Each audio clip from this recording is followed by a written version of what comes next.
Hello gamers, what's up boys? Today a surprise for you. You get to watch some gameplay on the lion.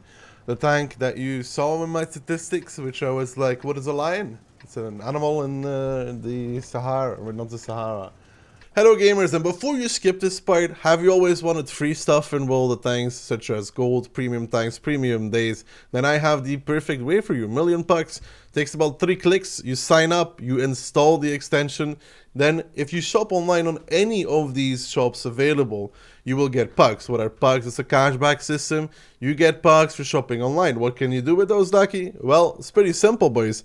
You can go to World of Tanks here, get gold, get tanks, get styles, premium days, more tanks, E25 when it's in store, the Mighty Borask, Lansen, 50 TP, anything you may want. And all you have to do is log in, install the extension, shop. 3 simple steps, basically for free. And I hope you do check them out because they're awesome, sponsoring challenges, tournaments as well. So do check them out and let me know what you think. That's what am I looking for? Not the Sahara. Savannah of Africa, but it's also a tank in World of Tanks. As you may notice, and the link will be down below, there is the announcement on how you will be able to get the lion, but I'm going to be showing you the gameplay on it. You can notice that the first shot has a incredibly long reload. That is a shell you never fire unless you want to die. The shell that comes after here is the one with the best reload. Then the next one is the second, and the last one is the third. So there's things to keep into mind. It's a little bit difficult to remember, but you'll get used to it. In terms of ammo types, you have 258 pen on the standard and 323 on the premium AP if you choose to use it. But yeah, like I said, the thing on this tank is you don't care about shooting.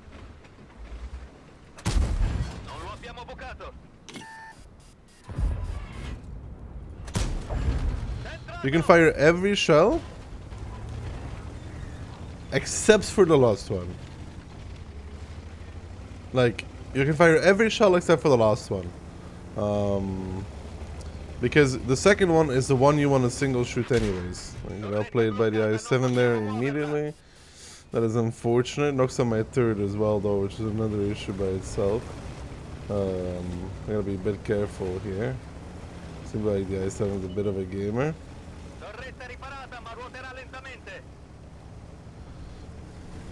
The good thing about this tank is that it wins every single one of his 1v1s. As you may have noticed, you do have a decently long intro clip on it, which is a bit Caro-like, if you remember, because 450, it's very Caro-like. So you have to take that into account, but overall you should be winning every 1v1 with this tank. The strength of this is the fact you can absolutely just clip out an opponent for basically nothing. I mean, you see, you give him one, just reloads. And it's the same concept as the Caro, where you, how to say it, you don't fire the last one unless you know that you're going to be reloading for the longest period of time. And right now I think I'm going to be reloading forever, so I'm actually deciding to shoot my last shot because I'm going to be driving, so I can afford to be reloading for a while. But in general, the last shot is not one you want to shoot. You know, like I said, this one here, the second one, is the one you want to use as your DPM shell because, well, it does have the best DPM, so you use that one. And that one is just your single shooting shell.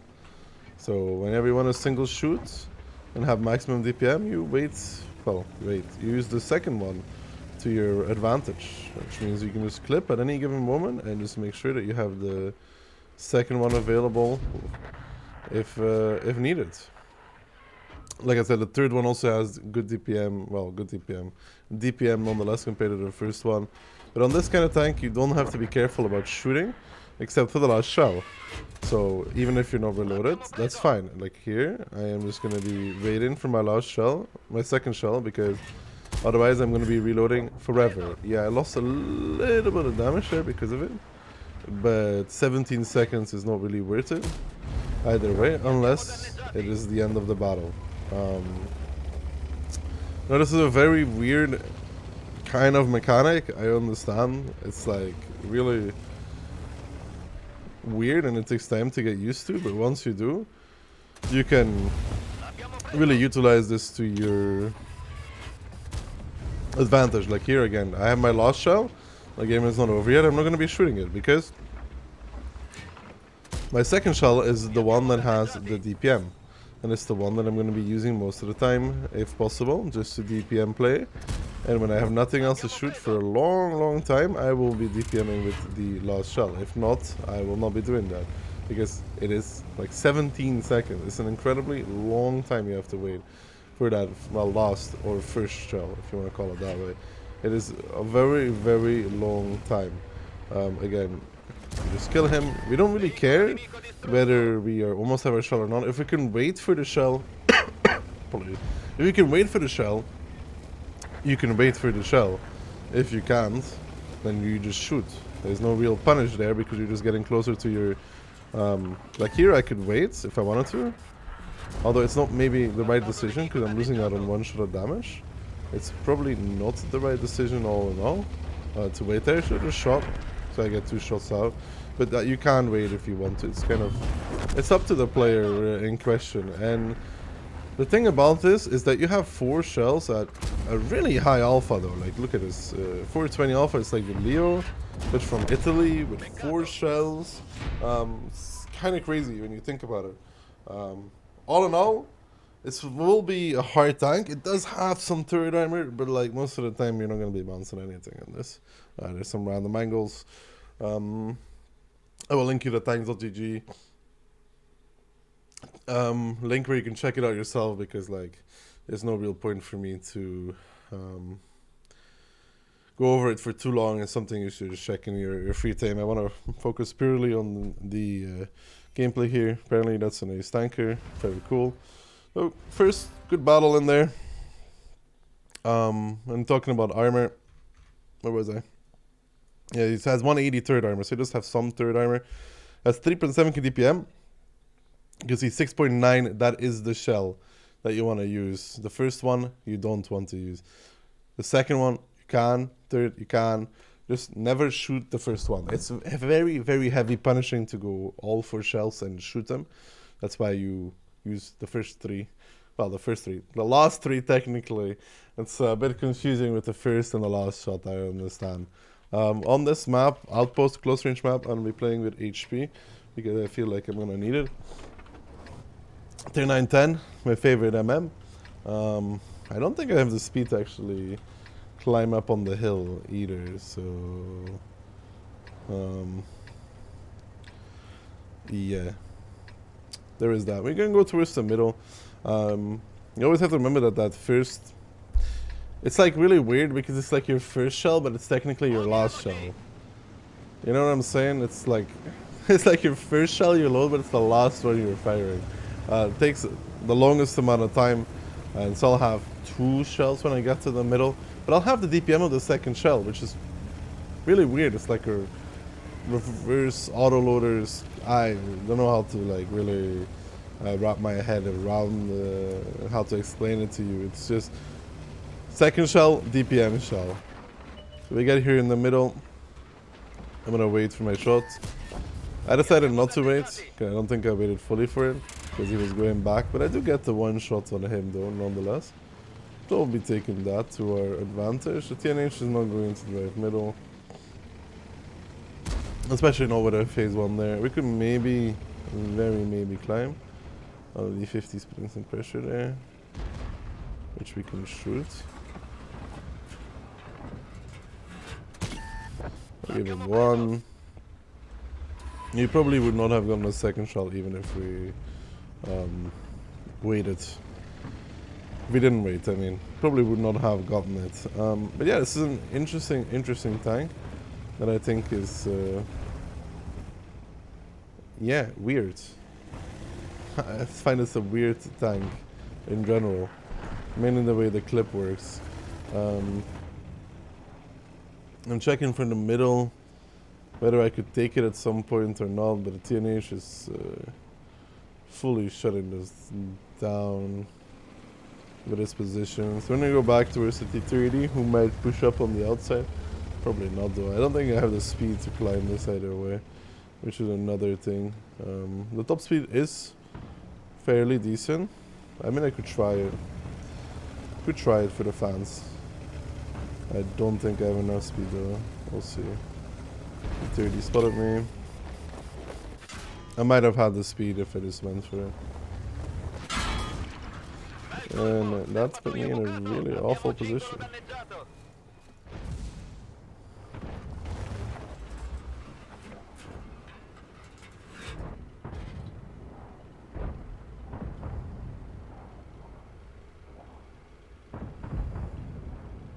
This little climbing thing put me in a really awful position.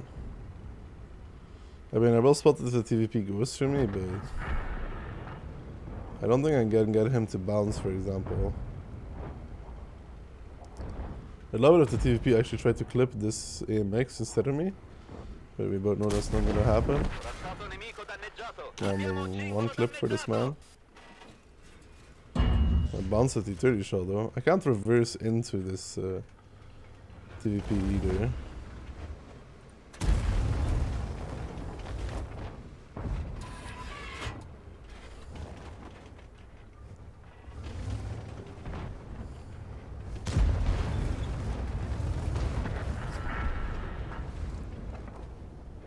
I'm just making sure that I'm safe while I'm at it.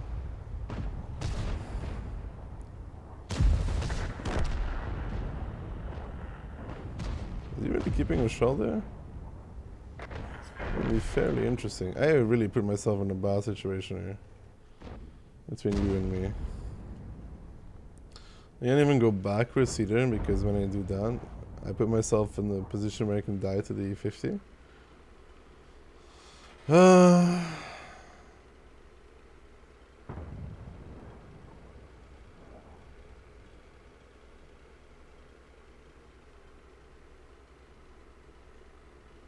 I'm just waiting to see if maybe the A263 or somebody finds an angle on this guy. I don't think so though. A bit unfortunate because I'm like stuck in a stalemate position, and I hate being stuck in stalemate position. I have the T30 on one hand, I have the 50 on another, TVP on the last one. Like every angle is kind of under. That's a nice high roll. Take that though. Now if STB could proxy spot the TVP. Epic.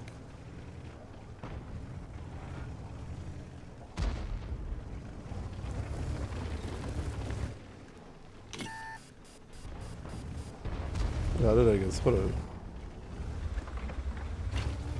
There's a 704 in the spot. He might be in the base. What?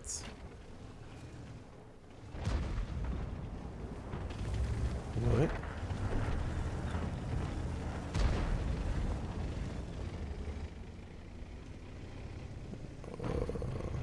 Confusion. I mean, at least I got out of this. However, it's this guy in his 704, dude. What? Tourist, man. Actual tourist. That's all I can explain it. I mean, at least I get to take the middle now, but that was some tourism right there, man. Like, actual tourism. Bro, what is that position? What is that?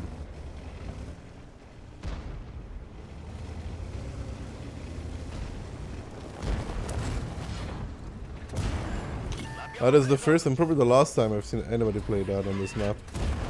I mean, I get a good kill on the 183 here. It's been a hard game, and it's mainly because I tried to climb and put myself in a bad position for it.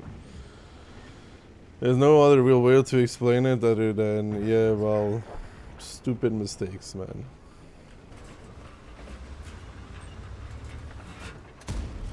Bit of a good old snap there. Working out though.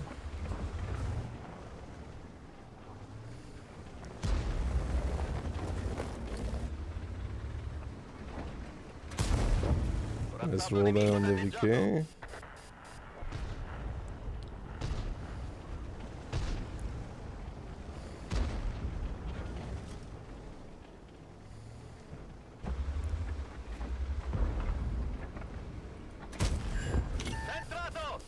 I mean, yeah, this gun is kind of trollish, but God, the alpha is so nice. And this clip is also super nice to play with. It's like, you always have shells, basically. If you do some semi-decent reload management, you always have shells. There's no situation in a battle where you run out of HP. Out of shells, actually, which is a massive advantage, actually, over a lot of times, is that you always have possibilities to clip out people, you have nice alpha, you have nice spend. It's a Leo that trades accuracy in return for you trade off accuracy in return for clip potential, and depending on the kind of player you are, if you play close range a lot, you have a very good utility for this kind of clip.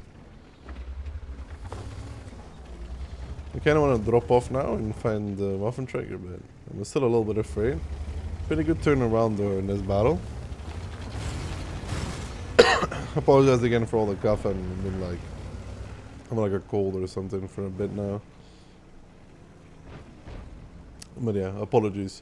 But yeah, it's like a Leo and a Caro had a baby.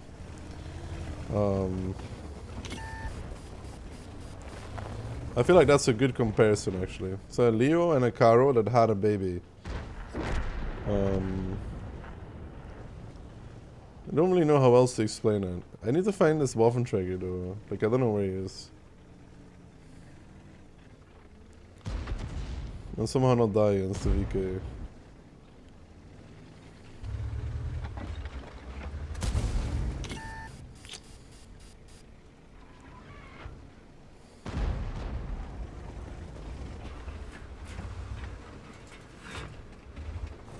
Bro, behind you.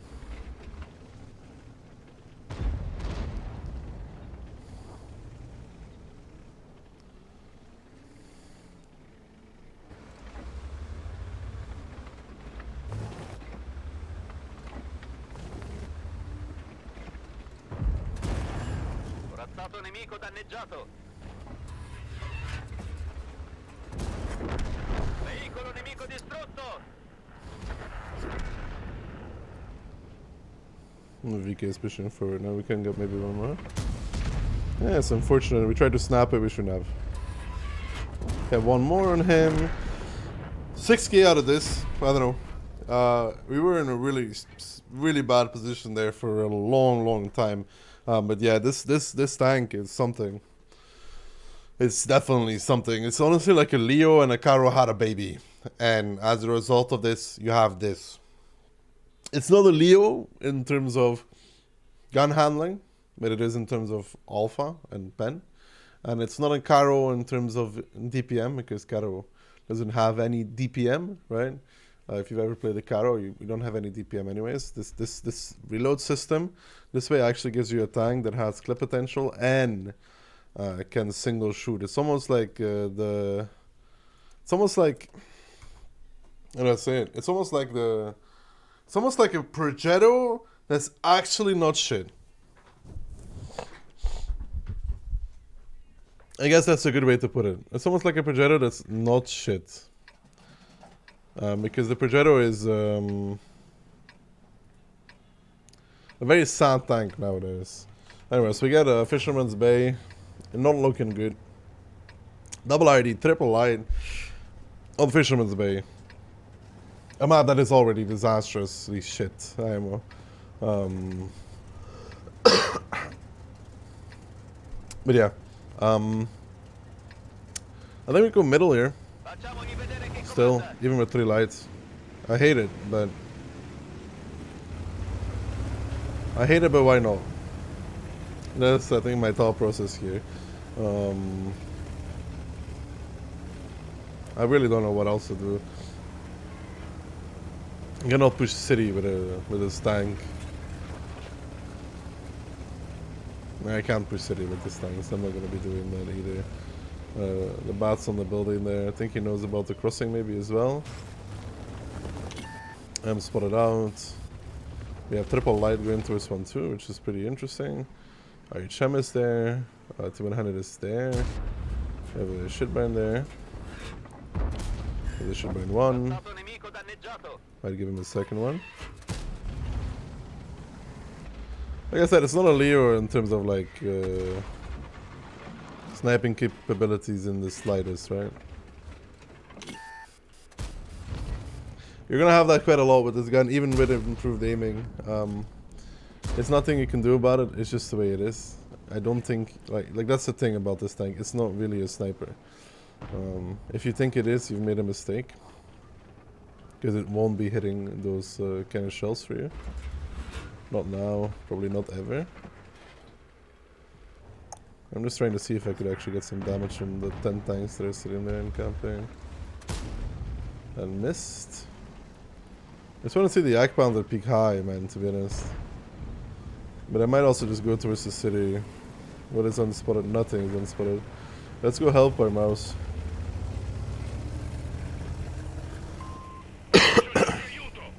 Then that's a good play here. The mouse takes the shots from the VZ.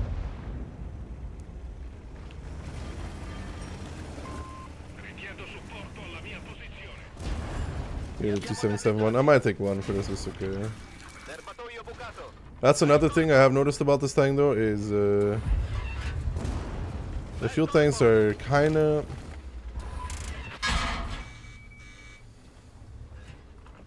Mouse didn't want to peek, bro. What can I do, man? The mouse didn't want to peek. Made me lose more HP than I had to.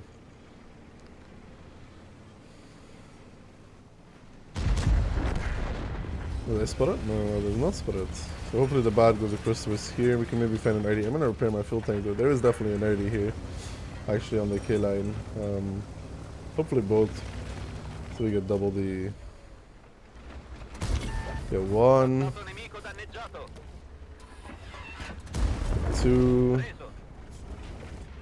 And this is where this tank can just rack up incredible amounts of damage in such a short span.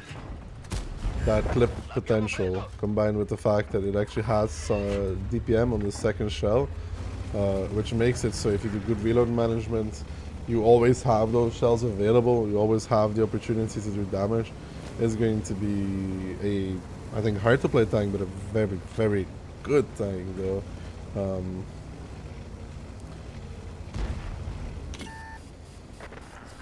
Yeah, it's still glad that it's not a brainless hold-on tank though. That would have been worse, I know. It's gun handling sometimes, it's just, yeah, well, it's what I told you. It's not a sniper. So I give him 1.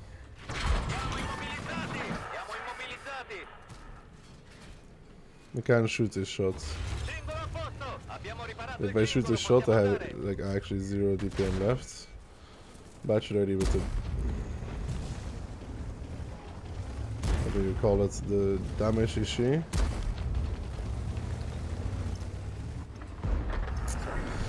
Not gonna be the... I'm dead. He actually blinded that again in his batch already. Not the greatest of battles here, but then again it was Fisherman's Bay and I don't care. To be honest, my conclusion about the Lion is that it's a good tank. It's gonna be hard to play, but it has a lot of advantages where it takes some of the good stuff from the Leo, some of the good stuff from the Cow, combines those in one, gets the upgrade of this clip, where the damage stacks up rather quickly with good reload management. Yeah, just a solid tank. In terms of equipment, I use Vents, improved aiming, stabs. And then on the second setup, I have Vents, HP, stabs. However, because there's no loader, no rammer, there's a lot of possibilities that you can take that are up to you. For field mods, it's pretty simple. Module durability increase I have. Then the aiming circle size and the reverse speed. I don't take anything on the last two because I don't find it worth it personally. So I'm not going to be playing with those.